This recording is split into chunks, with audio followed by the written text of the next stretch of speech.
I think it's great. I don't want to kill the conversation, but you need to just step out to the lobby. We're going to start. We have 2 more speakers and then another couple closing remarks. So thanks for hanging in there with us. I want to introduce Dr. Greg Ryslik. All right, I'm getting it right. Joining us, he is associated with our computer science and engineering department as instructor, but he has so much more experience and work that he does day to day, which he will tell you about. This is going to be fairly casual, so keep doing what you've been doing all day with asking questions. Thank you. Hi everyone. My name is Greg. I have been called Dr. Ryslik for a long period of time. I work in industry and I teach at the computer science group. But there was an email chain and I added some comments and people read the email chains. And then I was invited to speak here, so here I am. So my background, I essentially have been working in kind of engineering and AI probably for the last 2 decades, but never usually either on the biotech side, so think drug discovery, or health tech side, virtual apps, things of that nature, mental health care, etc.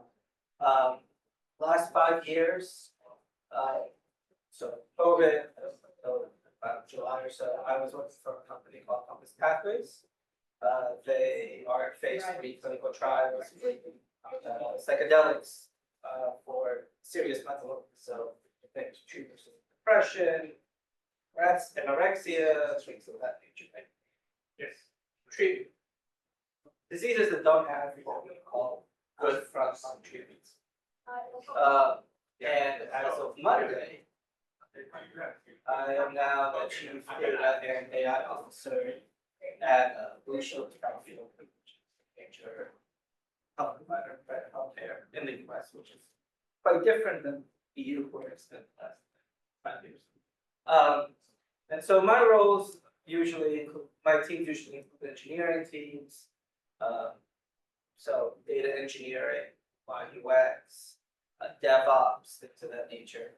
And then it includes data science teams. So traditional AI, so neural net, large language models, generative AI, as well as say statistics, biostatistics, and functions.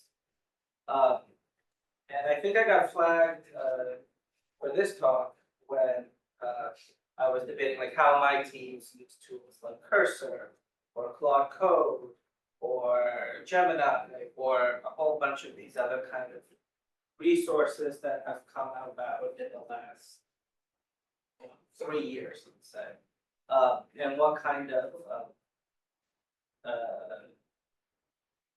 benefits they possess, and what kind of risk they also possess. Because there's definitely double-sided one. So I'm happy to talk about how we've used them. I'm happy to talk about what I see as risks. For those of you that are looking for a new career, I'm 100% convinced that 10 years from now, there will be a whole slew or a whole industry of folks that are just dedicated to fixing bugs that have been created by large language models, but people are going to try and vibe coding something. Some of them are actually quite funny as things progress. But I'm really happy to answer kind of any and all of those questions or directions, or I can ramble on for the next 15 minutes about the next question. Yeah. Do you do any vibe coding yourself? I do vibe coding myself. My engineers usually get a little play area that they think is safe for me to test it.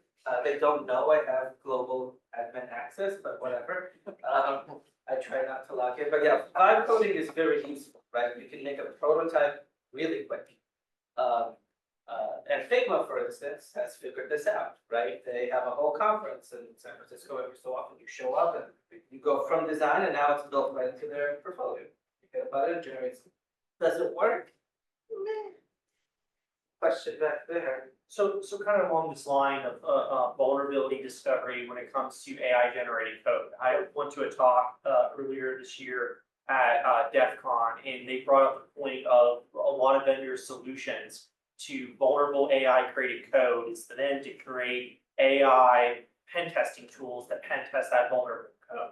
Is there a conversation that's occurring on the potential systemic black box where if you're building the application with AI, then building an AI tool to pen test that it's something gets missed in that cyclical review? 100%, and I think it even goes to a bigger conversation, right? I am concerned, right, for kind of a bit of the industry in general, right? Because what I'm seeing is that kind of all the newbie folks that would be going through the ranks of junior developer are kind of being hired. You are augmenting senior folks with coding tools, which is great, right? Like if I give my VP of engineering or my chief or something, they can give me a lot more output. But you're gonna run into this problem that you're not gonna, once the current generation ages out, you're not gonna have anyone that can kind of come in to fix them, right? And so you're gonna have a bunch of, no one is getting that kind of ground level exposure to developing in a kind of an industrial fashion. We don't get it, like the students, I believe, don't really get it at OSU, right? Or any university, right? They're not that familiar with, say, GitHub, common CI/CD practices, whichever CI/CD pipeline here you say, peer review, all of this stuff just doesn't happen, right? Because then you get questions on, give me a red-black tree, or you get questions on, pick your favorite, tell me about random forces, maybe closer, but that's a stats question, et cetera, et cetera. But that's not how typical development works in industry, right? So code is written, peer reviewed, and then pushed in from development to stage into production. There's an entire software development lifecycle if you're in a more mature company and not a startup. None of that is seen, and if we don't have folks kind of going through the pipeline, there's an issue, and that's, I think, to your point, I really think there's going to be quite a few people that become quite wealthy finding these holes, right? Either on the black hat side or the white hat side, probably both. More questions? Good, we've solved it. We fixed it. Yeah. Are you starting to see customers, vendor questionnaires and stuff asking questions about AI development? And like, what are you seeing there? Like, what kinds of questions are they starting to ask? In which context? So if I work with a lot of startups, for instance, and some of them are starting to develop AI features and whatnot. And as they're selling to their customers just sending over their vendor assurance questionnaires to answer questions. And recently noticed that some of them are starting to ask questions around AI features. And even if the company's not developing AI anything, there's still stuff you have to say not applicable as you go down through it. I'm just curious if you're seeing anything there and what kinds of things should be being asked. Yeah, so great question. Favorite area of compliance. So what he's getting to is very often, you can get, there's all sorts of compliance schemes that exist, right? Like probably a whole bunch of you have heard of things like SOC 2, Type 1, and Type 2 certified. GDPR, Europe has this whole list thing, right? California has this CCP, all of this sort of stuff. And when you act as a vendor, or let's say I'm a biotech, I want to in-license some software that does that. The first thing that the quality team will do, or the compliance team will do, is that they will send us a questionnaire to the vendor.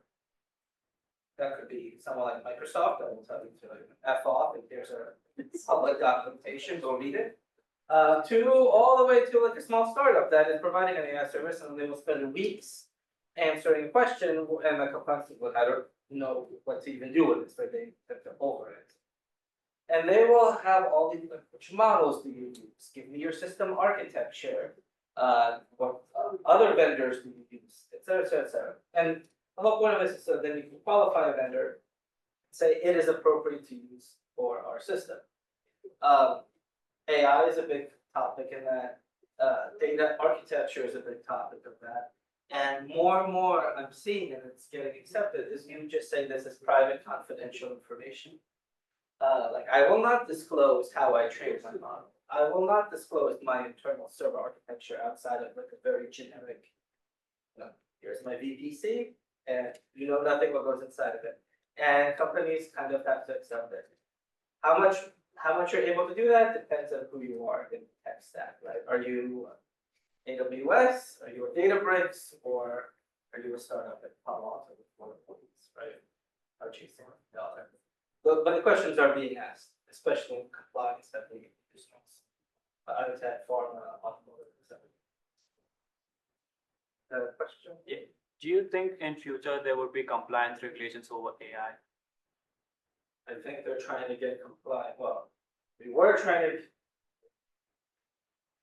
Where? Let's start there. In tech industry and medical industries? Okay, so even then, so I think this is very geography specific, how intense, that compliance will be. And there's all sorts of tongue-in-cheek expressions for different parts of the world that I won't take here, because I don't know what your view, but if we do it in a brewery, we can be drunk. So the short answer is yes. I think Europe will probably be first to heavily regulate AI. I think the Far East will probably be like China, will probably be last to heavily regulate AI. Here, I think we're going to flip-flop.